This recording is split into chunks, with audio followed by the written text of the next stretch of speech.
الصلاة والسلام عليك يا رسول الله. الصلاة والسلام عليك يا حبيب الله. بسم اللہ الرحمن الرحیم.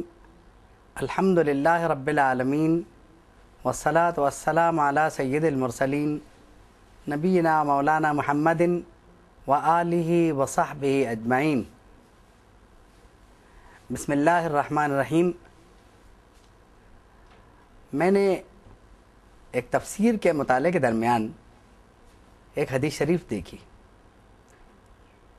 جو صحیحین میں حضرت ابو ہریرہ رضی اللہ تعالیٰ عنہ سے روایت ہے، جس میں انہوں نے جناب رسالت مآب صلی اللہ تعالیٰ علیہ وسلم سے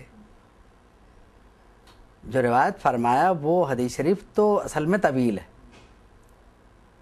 لیکن اپنے معنی اور اپنی مراد حاصل کرنے کے لیے تبرکاً حدیث شریف کا مفہوم جو ہے وہ ہم موضوع بحث بنا کر سامنے رکھتے ہیں اور پھر اس پر گفتگو کرتے ہیں. تو حضرت ابو ہریرہ رضی اللہ تعالیٰ عنہ نے جناب رسالت مآب صلی اللہ تعالیٰ علیہ وسلم سے روایت کیا کہ حضور نے فرمایا کہ 7 افراد، 7 طرح کے لوگ اللہ تعالیٰ کے سائے میں ہوں گے جس دن کوئی سایہ نہیں ہوگا. ان میں سے ایک تو عادل بادشاہ ہے، اور دوسرا وہ نوجوان جو اپنی جوانی اللہ کے عبادت میں صرف کرے اور شریعت کی اتباع میں یعنی اپنی جو جوانی ہے وہ گزارے.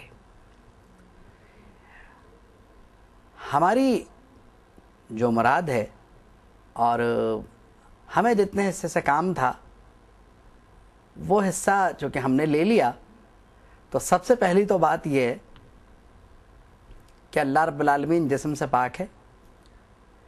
اب یہاں سائے سے کیا مراد ہے وہ یقیناً جناب رسالت مآب صلی اللہ تعالیٰ علیہ وسلم یہ بہتر جانتے ہیں. حدیث شریف میں یعنی مختلف احادیث میں اس سے ہٹ کے بے ذلن کا لفظ استعمال ہوا ہے، ذل اللہ کا لفظ حدیث شریف میں آیا ہے. اب اس سے یعنی صحیح معنی میں مراد کیا ہے وہ کسی موقع پہ یقیناً اس لیے عرض کیا جائے گا کہ شارحین نے شرح میں اس کا کیا معنی دیے ہیں وہ دیکھنے کے بعد کسی نتیجے پہ پہنچا جا سکتا ہے. کبھی ایسا ہوتا ہے کہ فوری طور پر آپ کے سامنے کوئی حدیث شریف یا یعنی قرآن مجید کی آیت آ جاتی ہے تو آپ فوری طور پر اس کا مفہوم سمجھ نہیں پاتے، اور اس کی وجہ یہ ہوتی ہے کہ حدیث شریف میں اس بات کا خیال رکھنا ضروری ہے کہ یہ ضروری نہیں ہے کہ وہ یعنی بالکل بیانی ہی اس طرح سے ہو جس طرح ہم سمجھ رہے ہیں، بلکہ حدیث شریف کی بلاغت اپنی ہے، قرآن مجید کی بلاغت وہ اپنی ہے، حدیث شریف کی بلاغت اپنی ہے. کس لفظ کو کس طرح استعمال فرمایا گیا قرآن مجید میں تو اللہ اور اس کا رسول جانے، اور حدیث شریف میں ہے تو بھی معاملہ یہ ہے کہ اللہ اور اس کا رسول ہی جانے. لیکن علماء کرام نے جو اس کی تشریح فرمائی ان سے یقیناً وہاں تک پہنچنے میں مدد تو ملتی ہے. تو اگر اور یقیناً انشاءاللہ اس حدیث شریف کے ضمن میں یا ایسی احادیث کریمہ جن میں سائے کا لفظ استعمال ہوا ہے، کیونکہ اللہ رب العالمین کا جسم نہیں ہے تو وہ اس طرح کی کیفیات سے پاک ہے، تو علماء کرام نے اس سے یقیناً کچھ مراد لیا ہوگا. تاویلات یہاں پر ہوں گی، لیکن چونکہ فی الحال وہ تاویلات سامنے نہیں ہیں تو اس لیے مختصراً یہ بھی عرض کیا جا سکتا ہے کہ قیامت کے دن جس طرح کا سایہ ہوگا تو اللہ ذل عرشک، اس کے عرش کا سایہ بھی ہو سکتا ہے. اور اسی طرح سے یعنی بہتر تو یہی ہے کہ یہ کہا جائے کہ وہ سایہ کیسا ہوگا اس کی حقیقت کو اللہ اور اس کا رسول ہی بہتر جانتے ہیں، ہم اس سے قاصر ہیں.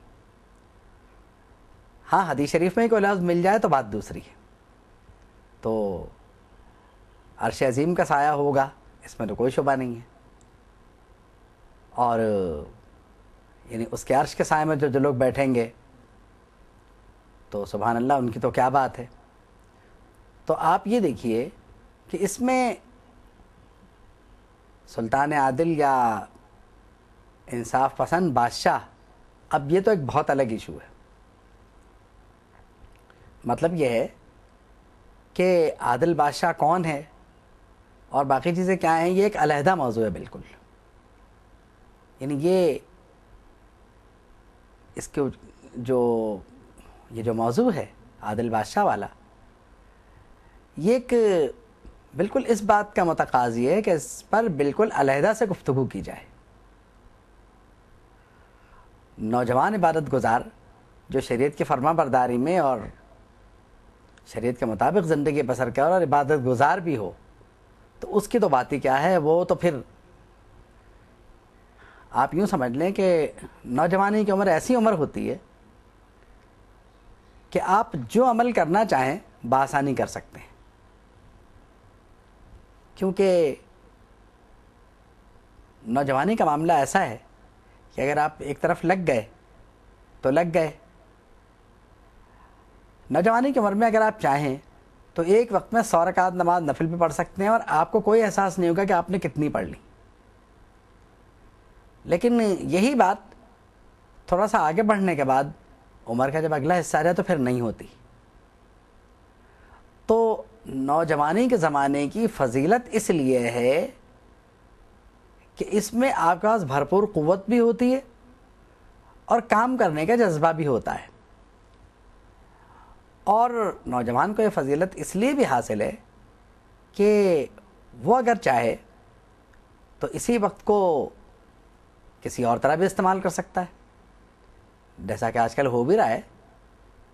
تو ظاہر بات ہے کہ نوجوان ہونے کے بعد ایک احساس یہ ہو جاتا ہے کہ مجھے کون روک سکتا ہے، وقت میرا اپنا ہے اور زندگی میری اپنی ہے، میں جیسے چاہوں گزاروں.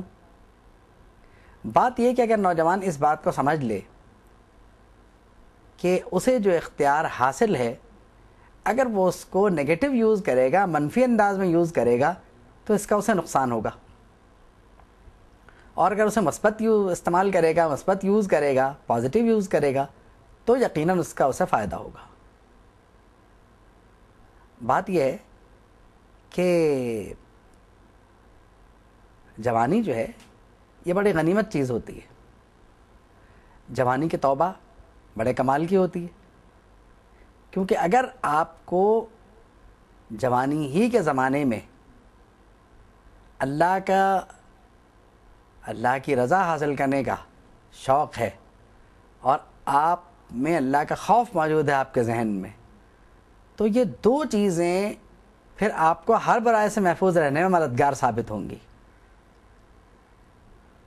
اور اگر ایسا نہیں ہے، یہ بات یعنی کہ اللہ تعالیٰ کی رضا حاصل کرنے کا جذبہ بھی ہو اور ذہن میں اللہ کا خوف بھی ہو، بہت سارے نوجوانوں کو حاصل ہے بھی. اور ایسے نوجوان بھی ہیں کہ جنہیں تاریخ نے محفوظ رکھا ہے کہ جنہیں نوجوانی ہی میں اللہ کی رضا حاصل کرنے کا جذبہ اور ان کے ذہن میں اللہ کا خوف، یہ دونوں چیزیں ان کے ذہن میں موجود تھیں.